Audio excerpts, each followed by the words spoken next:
kada wuondi wadhi yiero party ini dhi yiero chama dhi yiero chama nikech mako wachi ni 6 piece 6 piece wadhi yiero chama weler ni wachno ingeni chambwa ni en very unique nikech en gi ideology onge reason ma ida wadwa pretend ni wadhi yiero dhano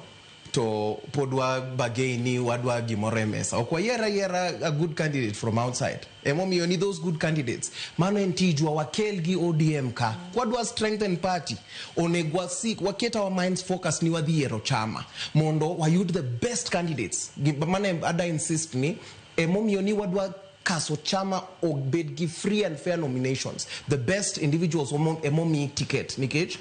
podwa dhi yiero chama ni emoda kada chung urais in 20 or 30 years adwa chungo gi chama ni so kwa chako ni wada timo personality based politics dibedo ni ka lose nominations to angi following maduong ta the independent udwa nyisani ODM Youth League onego luae bungu when we team a lot of consensus building man achiel to adwa enjoying myself